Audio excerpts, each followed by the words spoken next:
El tiempo ha convertido a la Puerta de Alcalá en una de las señas de identidad de la ciudad.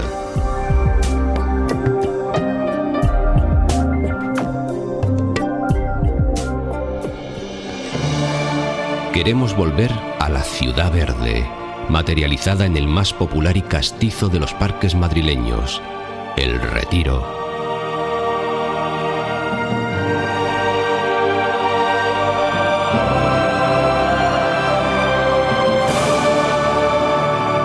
El Estanque Grande, dominado por el monumento a Alfonso XII, es el eje de la vida del parque, donde las gentes disfrutan del ocio remando, paseando, dando de comer a los patos o recreándose con los numerosos artistas callejeros.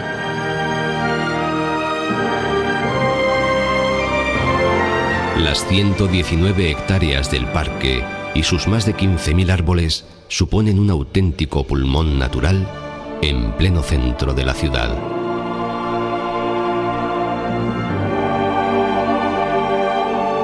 Continuamos vuelo, dejando a un lado el trazado en cuadrícula del barrio de Salamanca,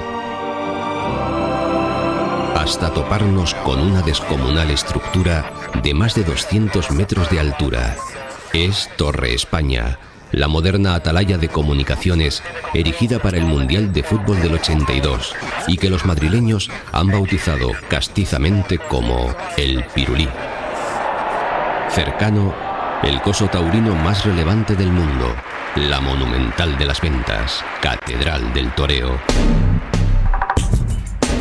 Sobrevolamos la M30, una auténtica arteria del tráfico rodado de Madrid.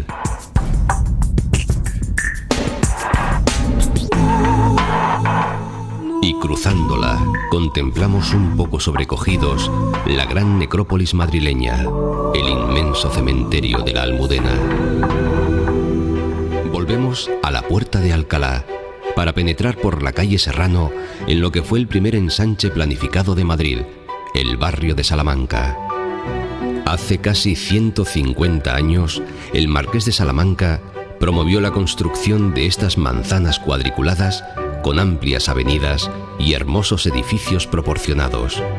Se tardaron más de 50 años en levantar esta nueva ciudad, pero sin duda mereció la pena.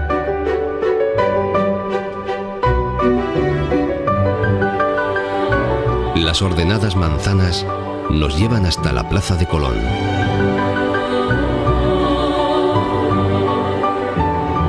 Donde descansa la Biblioteca Nacional. Se inauguró en 1892 y es una de las más importantes del mundo. Atesora más de 3 millones de volúmenes, así como una excepcional colección de manuscritos e incunables de incalculable valor. Desde aquí partimos en busca del Madrid más alto.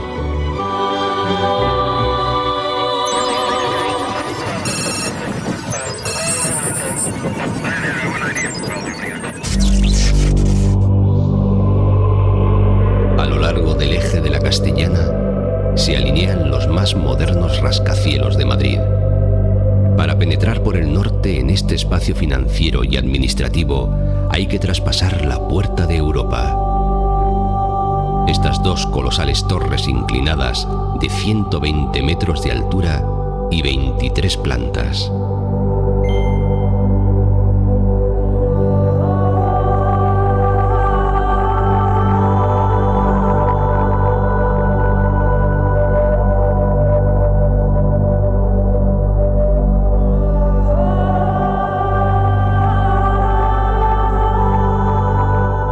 El complejo de Azca es una auténtica concentración de rascacielos.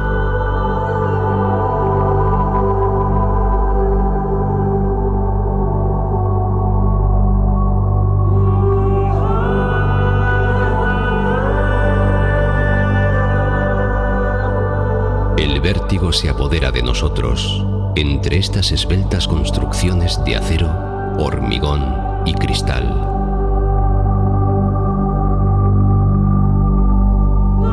A su lado, los demás edificios parecen los juguetes de un gigante imaginario.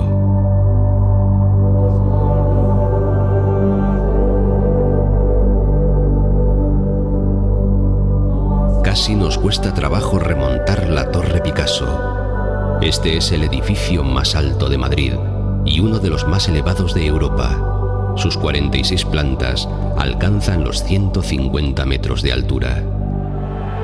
El Santiago Bernabéu reposa de sus históricas victorias sobre otro tipo de gigantes.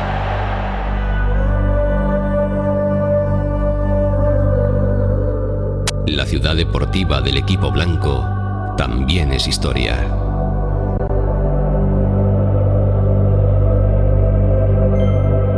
Extraños edificios con forma de nave espacial conviven junto a los más clásicos bloques. Peinamos las amplias azoteas de las Torres Blancas. Es una pena que el presupuesto no llegara para el hormigón especial que habría hecho coincidir color y nombre. Sin duda, Madrid es una ciudad entre ciudades, cambiante, en continua transformación, como si fuera un ser vivo que crece y se impulsa hacia adelante.